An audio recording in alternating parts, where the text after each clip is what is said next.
Hi friends. இன்னைக்கு நம்ம சேனல்ல ரொம்பவே ஒரு சூப்பரான சிக்கன் கிரேவி எப்படி செய்கிறது தாங்க பார்க்க போகிறோம். வேறு லெவல் டேஸ்ட்டில் ரொம்பவே சூப்பராக இருந்துச்சு. வாங்க இந்த ரெசிபி இப்போ நம்ம எப்படி செய்கிறதுன்னு பார்க்கலாம். இப்போ அதுக்கு குக்கரில் ஒரு 2 ஸ்பூன் போல் ஆயில் வந்து நம்ம உள்ளே சேர்த்துக்கலாம். சேர்த்துட்டு இப்போ இதில் வந்து பட்டை கிராம்பு ஏலக்காய் வந்து உள்ளே சேர்த்துட்டு இப்போ இதில் 2 பச்சை மிளகாவும் நீல வாக்கில் கட் பண்ணி ஆட் பண்ணிக்கோங்க. இப்போ இதில் 2 வெங்காயத்தையும் வந்து நீல வாக்கில் கட் பண்ணி ஆட் பண்ணிக்கலாம். ஆட் பண்ணி இப்போ இதை வந்து நல்லா வந்து வதக்கி கொடுத்துக்கோங்க. வெங்காயம் வந்து நல்லா வந்து வதங்கி வரணும். அப்போ தான் கிரேவி வந்து நல்லா டேஸ்ட்டாக நல்லா சூப்பராக இருக்கும். நம்ம சேனலை புதுசாக பார்க்குறீங்கன்னா நம்ம சேனலை சப்ஸ்கிரைப் பண்ணிவிட்டு பக்கத்தில் உள்ள பெல் ஐக்கானையும் கிளிக் பண்ணி பார்த்துக்கோங்க. இப்போ இதில் கிரேவிக்கு தேவையான சால்ட் வந்து நான் ஆட் பண்ணியிருக்கேன். இப்போ இதில் கொஞ்சமாக வந்து கருவேப்பிலை மல்லி இலைகளையும் வந்து உள்ளே சேர்த்துக்கலாம். சேர்த்து இப்போ ஒரு தடவை போல் நல்லா வந்து கலந்து கொடுத்துக்கோங்க. இப்போ இது நல்லா வதங்கினதுக்கப்புறம் இப்போ இதில் வந்து 2 ஸ்பூன் போல் இஞ்சி பூண்டு பேஸ்ட் வந்து நான் உள்ளே சேர்த்துக்கிறேன்.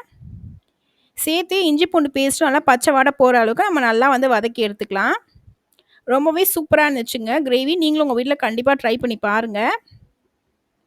இப்போ இதில் வந்து நான் வந்து 1 ஸ்பூன் போல் மிளகாத்தூள் சேர்த்துருக்கேன். இப்போ இதில் 1 ஸ்பூன் போல் நான் வந்து சிக்கன் மசாலா சேர்த்துருக்கேன். இப்போ இதில் ஒரு 1 ஸ்பூன் போல் கரம் மசாலாவும் ஆட் பண்ணிக்கலாம். இப்போ இதில் 1 ஸ்பூன் போல் சோம்பு, ஜீரகம், மிளகு இது 3யுமே வந்து நம்ம ஆட் பண்ணிக்கோங்க. நல்லா வாசமாக நல்லா சூப்பராக இருந்துச்சுங்க கிரேவி. இப்போ இந்த கிரேவி வந்து நம்ம சப்பாத்திக்கு, சாதத்துக்கு எல்லாத்துக்குமே வச்சு சாப்பிடலாம். வேறு லெவல் டேஸ்ட்டில் ரொம்பவே சூப்பராக இருக்கும். பரோட்டாக்கு அல்டிமேட்டாக இருந்துச்சு. கண்டிப்பாக நீங்கள் ட்ரை பண்ணி பாருங்கள். இப்போ இதில் ஒரு 2 தக்காளி பழத்தையும் வந்து நல்லா வந்து அரைச்சி எடுத்து வச்சுருக்கேன். அதையும் வந்து நம்ம உள்ளே சேர்த்துக்கலாம். சேர்த்துட்டு இப்போ தக்காளியோட பச்சை வாசனையும் போகிற அளவுக்கு நம்ம நல்லா வந்து வதக்கி கொடுத்துக்கலாம். இப்போ நல்லா வதங்கினதுக்கப்புறம் நான் சிக்கன் வந்து கழுவி சுத்தம் பண்ணி எடுத்து வச்சுருக்கேன். அதையும் வந்து நம்ம உள்ளே சேர்த்துக்கலாம். சேர்த்துட்டு இப்போ இது நல்லா வந்து அந்த மசாலாவோட நல்லா கலந்து கொடுத்துக்கோங்க. சிக்கன் வந்து நல்லா பெரட்டி நம்ம எடுத்தோம்னா நல்லா அந்த மசாலாலாம் நல்லா வந்து கலந்து வந்துடும். இப்போ இந்த மாதிரி நல்லா கலந்து கொடுத்துட்டு இப்போ இதில் வந்து ஒரு 2 உருளைக்கிழங்கு வந்து நான் கட் பண்ணி எடுத்து வச்சுருக்கேன். அதையும் வந்து நம்ம உள்ளே சேர்த்துக்கலாம். உங்களுக்கு உருளைக்கிழங்கு வேணாம்னா இங்கே ஸ்கிப் பண்ணிக்கோங்க. இப்போ இதில் ஒரு 2 ஸ்பூன் போல் கொத்தமல்லி தூள் வந்து நான் உள்ளே சேர்த்துருக்கேன். அதையும் உள்ளே சேர்த்து நல்லா வந்து கலந்து கொடுத்துக்கலாம். இப்போ நல்லா கலந்ததுக்கப்புறம் ஒரு கால்வாசி வந்து தண்ணி வந்து உள்ளே சேர்த்துக்கோங்க. தண்ணி உள்ளே சேர்த்து ஃபஸ்ட்டு வந்து குக்கர் மூடி போட்டு மூடி ஒரு விசில் வந்து விட்டு நம்ம எடுத்துக்கலாம்.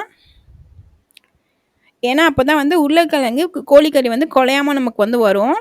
இப்போ நல்லா நம்ம ஒரு விசில் விட்டு நம்ம எடுத்ததுக்கப்புறம் இப்போ இதில் வந்து நான் வந்து தேங்காய் வந்து ஆட் பண்ணிக்க போகிறேன். உங்களுக்கு தேங்காய் வேணானாக்கா நீங்கள் வந்து ஒரு 2 விசில் வந்து விட்டு எடுத்துகிட்டு நீங்கள் அப்படியே கூட நீங்கள் சர்வ் பண்ணிக்கலாம். நான் தேங்காய் சேர்த்து நான் நல்லா வந்து கொதிக்க வச்சு ஒரு விசில் திரும்ப விட்டு நான் சிம்மில் வச்சு கொதிக்க வச்சு எடுத்துக்க போகிறேன். இப்போ இந்த ப்ராசஸ் வந்து நம்ம பண்ணோம்னா நம்ம வந்து நல்லா அந்த கிரேவி வந்து நல்லா திக்னஸாக நம்மளுக்கு வந்து சூப்பராக கிடைக்கும். நல்லா எண்ணெய்லாம் பிரிஞ்சு நல்லா வேறு லெவல் டேஸ்ட்டில் இருந்துச்சுங்க. இப்போ பாருங்கள், நான் ஒரு விசில் விட்டு நல்லா சிம்லலாம் வச்சு வேக வச்சு நான் இப்போ ஓப்பன் பண்ணி காமிக்கிறேன். பாருங்கள் எந்த அளவுக்கு எண்ணெய்லாம் மிதந்துக்கிட்டு நல்லா திக்னஸாக நல்லா சூப்பராக இருந்துச்சு கிரேவி. நீங்களும் உங்கள் வீட்டில் கண்டிப்பாக வந்து ட்ரை பண்ணி பாருங்கள். இப்போ இந்த அளவுக்கு நல்லா டேஸ்ட்டாக நம்மளுக்கு வந்து சிக்கன் கிரேவி சூப்பராக ரெடி ஆகிடுச்சு. இப்போ இதை அப்படியே ஒரு பவுலுக்கு மாற்றி நம்ம சர்வ் பண்ணிக்கலாம்.